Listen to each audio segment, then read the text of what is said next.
Thank you, Mother North. What do you say, church? I have never preached a church that is almost half a kilometer.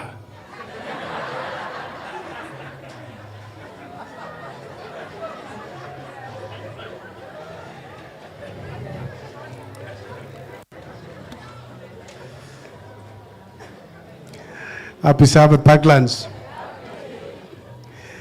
It's been so long. The last time I came was, I think in 2021, Corona time. That was the last time I was here.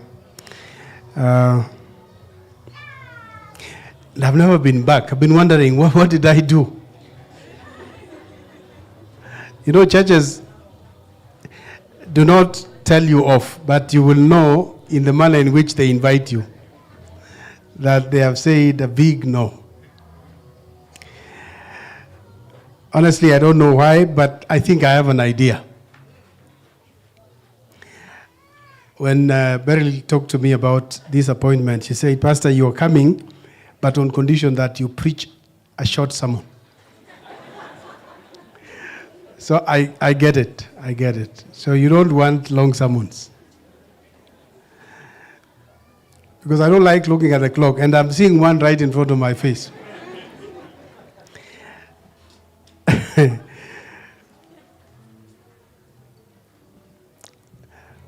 But let me say that I'm so grateful for the privilege to be here again for a long time.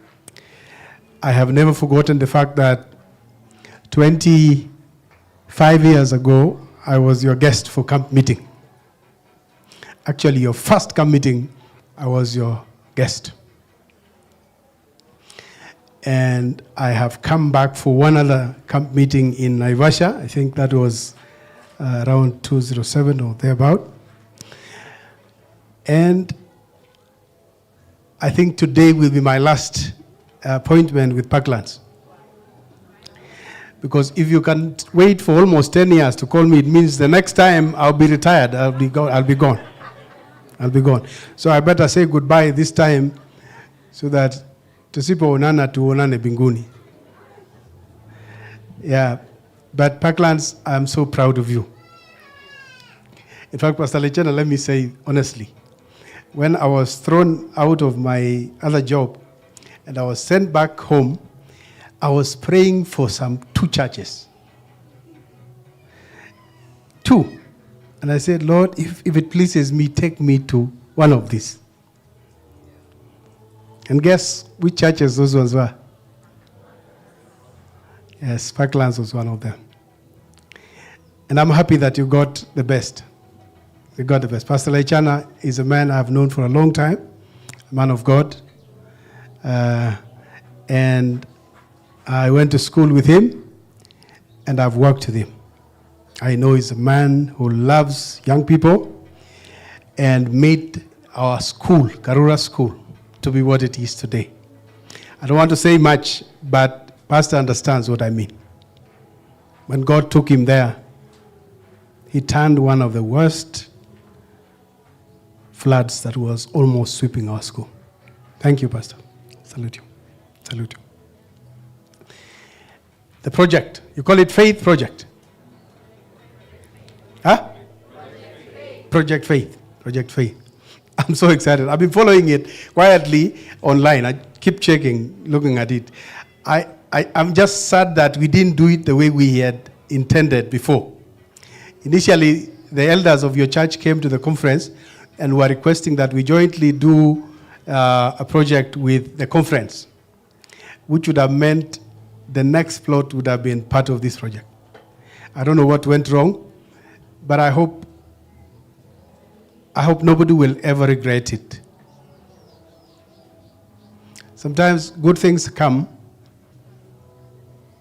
and we forget that it is about God.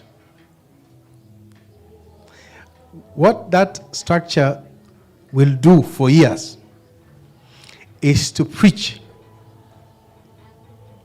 that men and women of God were here.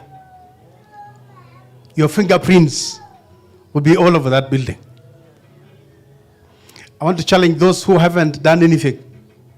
Because you see, whenever there are projects, building projects, some people don't like it. And it's okay, because God has two sets of Christians.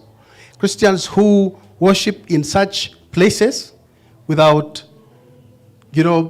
feeling that they're in a wrong place. They worship God freely because they are up to something big. The sacrifice to worship in a dusty place is a big one. But the others who are not here, see, as long as this church is, this half a kilometer church is, there's a huge crowd that is not here. They will come when you are done. And you'll be surprised what they will do with that building. They will say, we built it and people have to pay money to use it. And they didn't raise money to build it in the first place. But anyway, those are people who maintain churches. They have their job. They will paint it. They will buy seats. I hope you are not taking these plastics there. So it will be so ridiculous. It's just having a new suit with underwear. Ili ulitoka nayo zamani.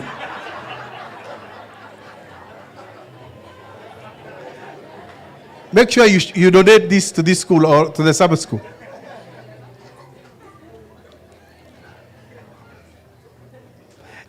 Members of New Life Church called me the other day and said, Pastor, we want you to come and inspire us about something we talked about 25 years ago, the crystal fountain. And so I went. It was a Zoom meeting, and they told me, Pastor, inspire us. I said, what do you want me to tell you? When I left 25 years ago, I left with drawings of a crystal fountain. The most beautiful structure I've ever seen in my life. I handed it over, and the elder said, Pastor, we will do what this vision is about, because members gave to that project because of that vision. And then, 25 years later, nothing had been done. They're asking me to inspire them. So I asked them, you haven't even changed seats to Litoka City Hall, Nazo. Seats we used in City Hall are the same seats in New Life right now. And I told them, what are you talking about? Hata viti ya munga nunua. So please. Some of these seats came from the primary school. There's a primary school you used to worship. Which one was that? Parklands Primary School. There were some, I remember coming there. There are some seats that were used that time. Come on, stand up. This young man was young. He was a small guy. He's the age of my son, the Tangas boy. My second born son is his age. He is now a grown man. He does, by the way, mulikuja hii kanisa bila kuniambia kwa nini? He's from my church. He goes to Calvary Church. So I know he left this church for his father. But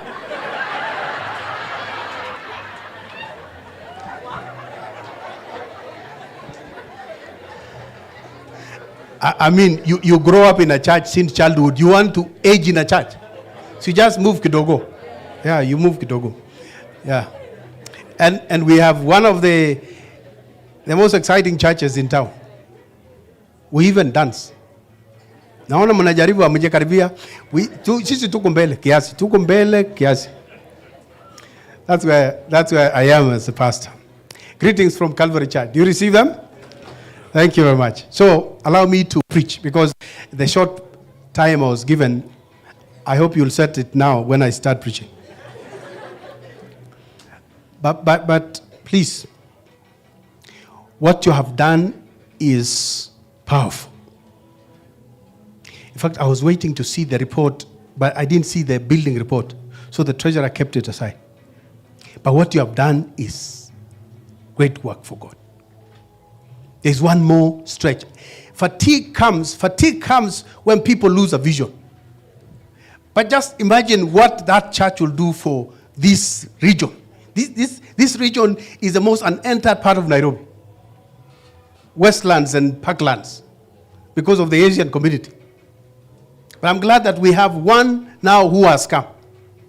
The conference is planning to bring a pastor from India purposely to support this church. He should be coming anytime. And the Indian community has is the most difficult to enter because of their social structure. Not everyone can preach in an Indian community. So they are looking for a specific pastor who will fit in the structure and who can tell others about the Lord. So let's pray for the bigger vision of Parklands Church. I'm sure it will be associated with your church, that project. And the July appeal, I've been asked to tell you, it's important that we do it well. A man from my country is a runner, and he told me the story that happened in 1969. They went to Mexico City for the Olympics. That time, Africans were not so popular in the long races, the marathon and so on, because the white folk thought that we have bigger lungs, smaller lungs than them, so we can't run for long races. So they discriminated against us. And for the first time, an African from Tanzania was coming up very nicely. Stephen was his name. And they began the race. Kipchoge Keino was there. And they began the race. You know, the marathon, you go out of a stadium and you go around the city and back to the stadium where you began. And so they went for 2 hours. You're on the road. And finally, the last 500 meters, because you take some turns and blocks in town and before you reach the stadium, the white folks discovered an African was going to take the race. So one malicious white man waited for this guy taking a corner, and he hit his ankle so that his leg, instead of, you know how you run, interlocked, and he landed on the tarmac with his knee. The patella was pushed to the side so that the leg bent like this. It's a very painful experience. The guy screamed, but nobody stopped. Those days they didn't have the escorts that go with. Today they have support, people to give you water and so on, and medics. Nobody those days was there. So the guy screamed and people kept jumping and passing him. An hour passed and nobody stopped to help him. Then finally, of course, the race was over.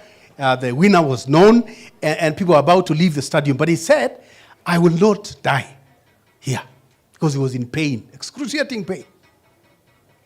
So he decided to, on one leg, limp until the stadium. It took him an hour. He finally got there. In pain.